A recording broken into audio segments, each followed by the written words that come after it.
Hello everyone, स्वागत है आप सभी किसी लैंग्वेज ईडो में। मेरा नाम दीपा रावत है और आशा करती हूँ कि आप सब अच्छे होंगे। यदि आप मेरे चैनल पर नए हैं तो चैनल को लाइक करें, शेयर करें एंड सब्सक्राइब करें। और आज हम पढ़ने वाले हैं ज्योग्राफी में हमारा टॉपिक रहेगा वो रहेगा पृथ्वी के प्रमुख स्थल रूप। ठीक, तो सबसे पहले हम देखेंगे कि पृथ्वी का मतलब जो स्थल है उसका निर्माण कैसे हुआ। फिर हम इसमें पढ़ेंगे पर्वत, फिर पढ़ेंगे पठार और अंतिम में पढ़ेंगे मैदान। ठीक, तो मेरे साथ ऐसे बने रहेगा, बीच में स्किप ना कीजिए ताकि आपको पूरा कॉन्सेप्ट समझ में आ जाए। ठीक, तो सबसे पहले हम देखेंगे कि जो स्थल है, ठीक है, जो स्थल है इसका निर्माण कैसे हुआ। तो इसका निर्माण होता है दो प्रक्रियाओं द्वारा। ठीक है, दो प्रक्रियाओं द्वारा स्थल का निर्माण होता है। एक तो है आंतरिक प्रक्रिया, एक क्या है आंतरिक प्रक्रिया। अब देखो आंतरिक प्रक्रिया क्या होती है। मान के चलो जिस पृथ्वी पर आप खड़े हो, जिस मैदान पर आप खड़े हो, तो पृथ्वी अंदर क्या कर रही है, पृथ्वी अंदर लगातार गति कर रही है, पृथ्वी अंदर लगातार गति कर रही है। और इसी गति के कारण जो पृथ्वी की सतह है, ठीक है, जो पृथ्वी की सतह है वो कहीं पर क्या है उठी हुई है और कहीं पर धंसी हुई है। ठीक है, कहीं पर क्या है उठी हुई है और कहीं पर धंसी हुई है। ये हो गया हमारा आंतरिक प्रक्रिया।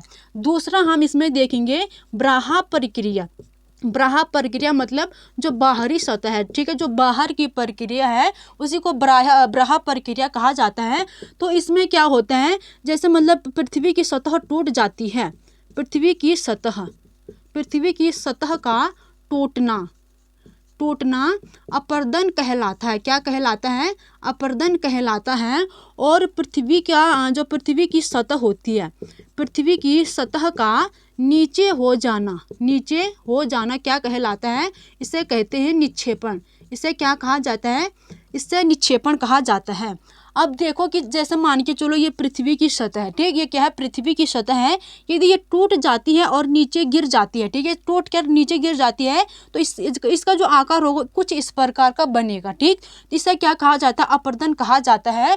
और यदि पृथ्वी की सतह मान के चलो ये पृथ्वी है और जो इसकी सतह, जैसे हम बरसात में क्या होता है कि जैसे सड़क होती है तो सड़क कहीं पर धंस जाती है, ठीक, तो उसका जो शेप होता है वो इस प्रकार का हो जाता है। ठीक, जैसे गाड़ी यहाँ से गई फिर इधर को इधर को इधर को यहाँ से इधर को। ठीक, तो इसी को क्या कहा जाता है, इसी को पृथ्वी का आंतरिक ब्राहा प्रक्रिया कहा जाता है। और इस प्रक्रिया को कहा जाता है निक्षेपण और इसे कहा जाता है अपरदन। ठीक, फिर इसका जो निर्माण होता है, ठीक है, जो फिर इसकी जो प्रक्रिया होती है इसी प्रक्रिया के कारण इन दोनों का निर्माण होता है। मतलब ये सब पूरा भी करते हैं और इसे तोड़ते भी हैं, पूरा भी करते हैं। ठीक, तो ये था आंतरिक प्रक्रिया ब्राहा प्रक्रिया और इन्हीं प्रक्रियाओं के द्वारा हुआ है स्थल का निर्माण। ठीक, अब हम देखेंगे कि जो स्थल है, स्थल को तीन रूपों में मतलब कहीं पर क्या है पृथ्वी जैसे उठी हुई है, कहीं पर धंसी हुई है, कहीं पर टूटी हुई है। तो जो स्थल है तो इस स्थल को तीन भागों में वर्गीकृत किया गया है। सबसे पहले आता है पर्वत। ठीक, सबसे पहले पर्वत आता है, फिर पठार और तीसरे नंबर पर आता है मैदान। ठीक, तीसरे नंबर पर क्या आता है, मैदान आता है। अब हम देखेंगे कि पर्वत होते क्या हैं। हेडिंग डालेंगे पर्वत, सबसे पहले हेडिंग डालेंगे पर्वत। हेडिंग क्या डालेंगे, पर्वत। अब देखो कि पर्वत क्या होते हैं। पर्वत जैसे आप सभी लोगों ने देखे हैं तो पर्वत की जो सतह होती है, ठीक है, जो पर्वत की सतह कैसी होती है, जो इसका आकार होता है, इसका आकार कैसा होता है, तो जो शिखर होता है, ठीक है, जो इसका शिखर होता है वो क्या होता है, वो छोटा होता है। ठीक, इसका शिखर छोटा होता है तथा जो इसका आधार होता है, ठीक है, सतह तो छोटी होती है और आधार कैसा होता है, आधार होता है चौड़ा। आधार कैसा होता है, चौड़ा। मान के चलो ये शिखर है, ये शिखर है और इस प्रकार के ये क्या है, पर्वत हैं। ठीक है, ये क्या है, पर्वत हैं। तो इसका जो शिखर है वो क्या है, छोटा है और इसका आधार क्या क्या होता है, चौड़ा होता है। इस प्रकार का पर्वत होता है। और जो पर्वत है, ठीक है, पर्वतों का निर्माण कैसे हुआ, तो पर्वतों का निर्माण एक प्राकृतिक क्रिया है। ठीक है, प्राकृतिक क्रिया के कारण ही पर्वतों का निर्माण हुआ है। मतलब ये मनुष्य द्वारा नहीं बनाया गया। ठीक, मनुष्य द्वारा नहीं बनाया गया है। पर्वतों का जो निर्माण हुआ वो प्रकृति के द्वारा हुआ है। प्रकृति ने पर्वतों का निर्माण किया है। ठीक, प्रकृति ने क्या किया है, पर्वतों का निर्माण किया है। और जो पर्वत हैं, जो पर्वत है, कुछ पर्वतों पर क्या है, कुछ पर्वतों पर जमी हुई बर्फ है, कुछ पर्वतों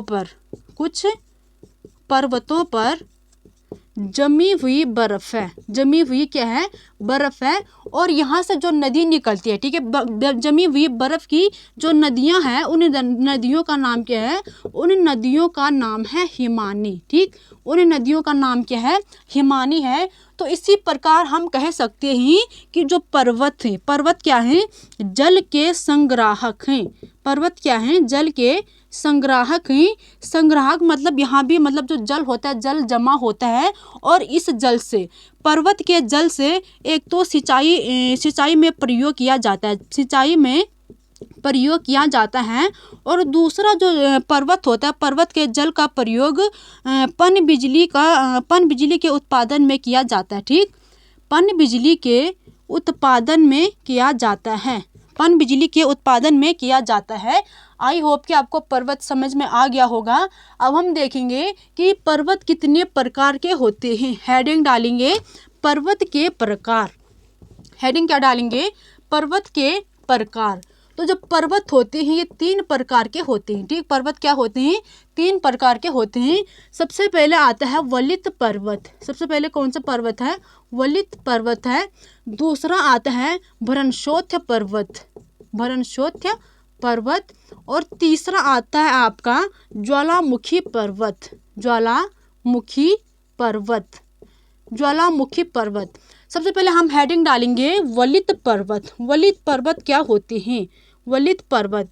तो जो वलित पर्वत होते हैं इनकी जो सतह होती है, ठीक है, इनकी सतह कैसी होती है, ऊबड़ खाबड़ होती है, ऊबड़ खाबड़ तथा टूटी फूटी होती है। कैसी होती है, ऊबड़ खाबड़ तथा टूटी फूटी हुए पर्वत होते हैं। ठीक, जैसे उदाहरण के तौर पर देखेंगे तो सबसे पहले हम देखेंगे जो क्या है हिमालय पर्वत, हिमालय पर्वत, हिमालय पर्वत।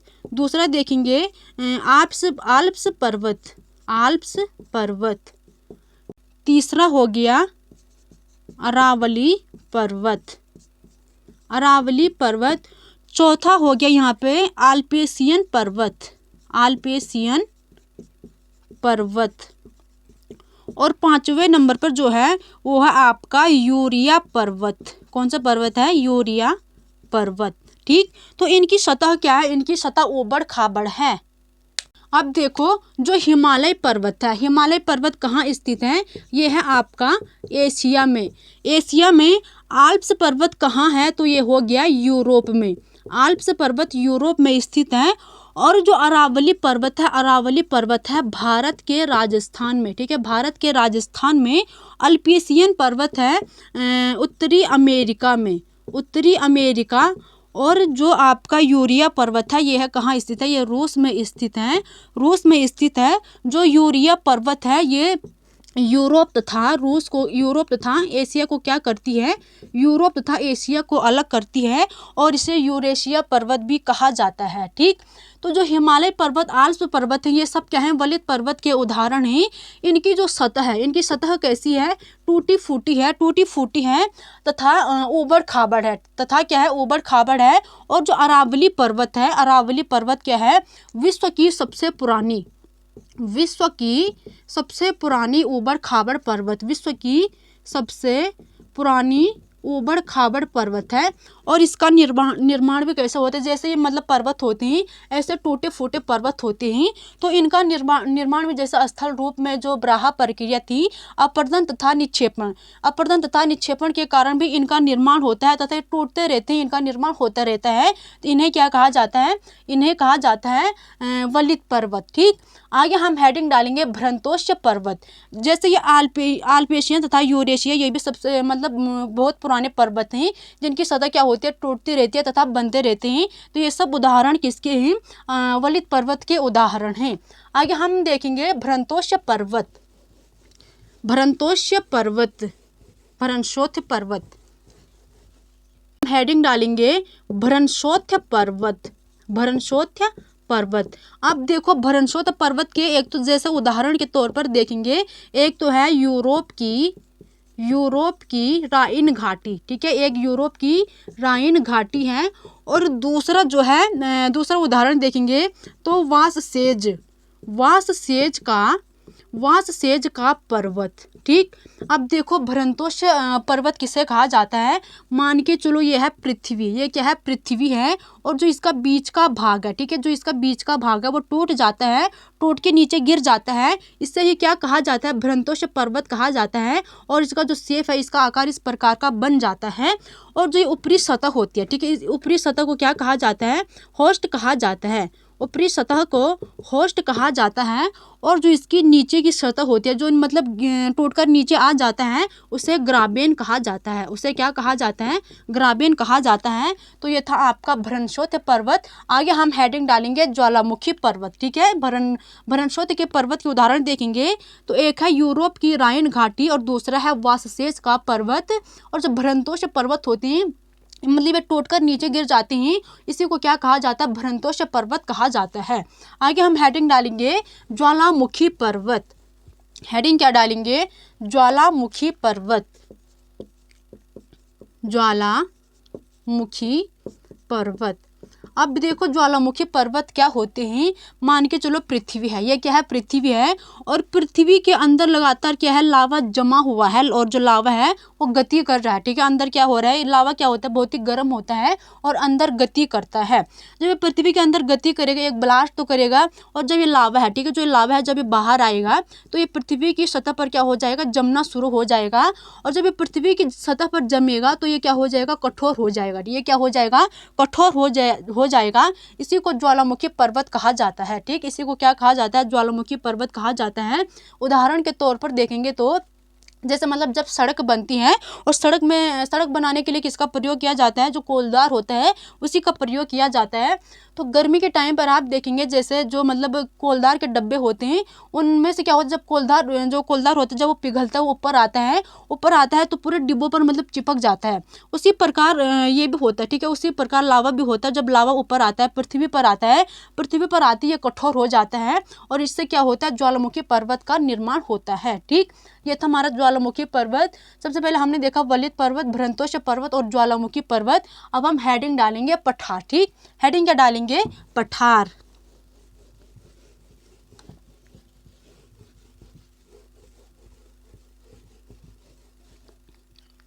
हेडिंग डालेंगे पठार, ठीक। तो पठार क्या होती हैं, एक तो पठार खनिजों की प्रचुरता के लिए प्रसिद्ध है, ठीक है। पठार में खनिजों की प्रचुरता पाई जाती है। पठार में क्या होता है, खनिजों की प्रचुरता पाई जाती है। और अधिकांश, ठीक है, अधिकांश खनिज क्या हैं, अधिकांश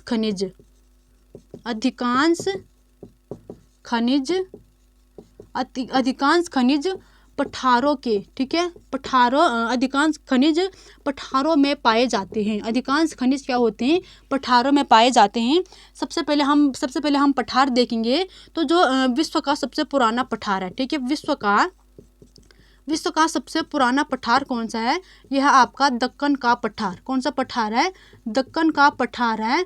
और जो सबसे ऊंचा पठार है, ठीक, विश्व का सबसे ऊंचा पठार कौन सा है, ये है तिब्बत का पठार। ये कौन सा पठार है, तिब्बत का पठार है।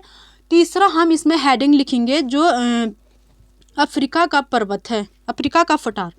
तीसरा हम इसमें हेडिंग डालेंगे अफ्रीका का पठार। जो अफ्रीका का पठार है, तो अफ्रीका का पठार सोना तथा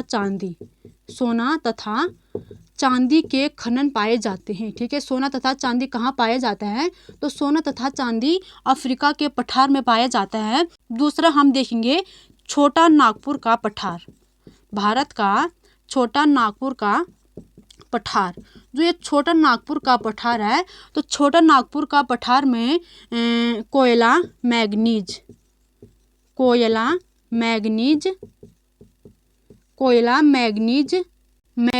तथा लोहा के खनन पाए जाते हैं, ठीक। जो छोटा नागपुर का पठार है, इसमें कोयला, मैग्नीज तथा लोहा पाया जाता है। और जो अफ्रीका का पठार है, इसमें सोना चांदी, इसमें क्या होते हैं, सोने तथा चांदी के खनन पाए जाते हैं। आगे हम देखेंगे तो यदि हम आगे देखेंगे तो पठारों में क्या होता है, पठारों में जलप्रपात हो सकते हैं, ठीक है।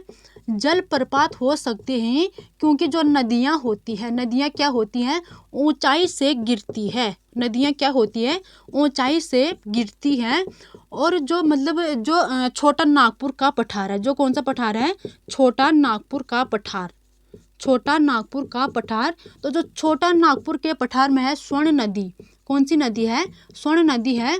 और स्वर्ण नदी में है हुंडरू जलप्रपात, हुंडरू जलप्रपात। ठीक, तो कभी पूछा जाएगा हुंडरू जलप्रपात कहाँ स्थित है, तो छोटा नागपुर के स्वर्ण नदी में स्थित है। दूसरा हम देखेंगे तो कर्नाटक में कौन सा जलप्रपात है, कर्नाटक में जोग जलप्रपात है। ठीक है, कर्नाटक में जोग जलप्रपात है। और जो पठार होते हैं, ठीक है, जो लावा होता है, तो लावा में क्या होता है, लावा में होता है, लावा में मतलब जो काली मिट्टी होती है, लावा में काली मिट्टी पाई जाती है। और जो काली मिट्टी होती है ये उपजाऊ होती है। ठीक है, काली मिट्टी क्या होती है, उपजाऊ होती है। और जो उपजाऊ मिट्टी खेती के लिए मतलब अच्छी मानी जाती है, खेती के लिए क्या होती है, उपजाऊ मिट्टी अच्छी होती है। तो ये थे कुछ उदाहरण जलप्रपातों के। ठीक, तो ये हो गया हमारा पठार। आगे हम हेडिंग डालेंगे मैदान। ठीक, हेडिंग क्या डालेंगे, मैदान, हेडिंग डालेंगे मैदान। अब देखो मैदान क्या होते हैं, अधिकांश जो मैदान होते हैं, मैदान का निर्माण भी नदियां करती है। ठीक है, मैदानों का निर्माण, मैदानों का निर्माण नदी द्वारा होता है। ठीक, नदी द्वारा होता है, और नदी द्वारा होता है। और जो मैदान की मतलब मैदान 200 मीटर से ऊंचे नहीं होते हैं। ठीक है, 200 मीटर से ऊंचे नहीं होते हैं, 200 मीटर से ऊंचे नहीं होते हैं। जो नदी होती है वो मैदानों का निर्माण कैसे करती है, क्योंकि जो नदी होती है ये ऊपर से बहती है। जब ये ऊपर से बहती है तो ये अपने साथ क्या लाती है, सारे अपरदन पदार्थ लाती है, अपरदन पदार्थ लाती है। जैसे बालू कंकड़ जो भी है, पत्थर पुत्थर जो भी है, सभी अपने साथ लाती है। और जब वो साथ आते हैं तो एक स्थान पर क्या हो जाते हैं, इकट्ठा हो जाते हैं, यहाँ पर इकट्ठा हो जाते हैं और एक समतल स्थान बना देते हैं। इसी को क्या कहा जाता है, इसी को मैदान कहा जाता है। आगे हम मैदान में देखेंगे, जैसे मैंने आपको बताया कि जो मैदानों का निर्माण होता है नदी द्वारा होता है। तो जो एशिया में, ठीक है,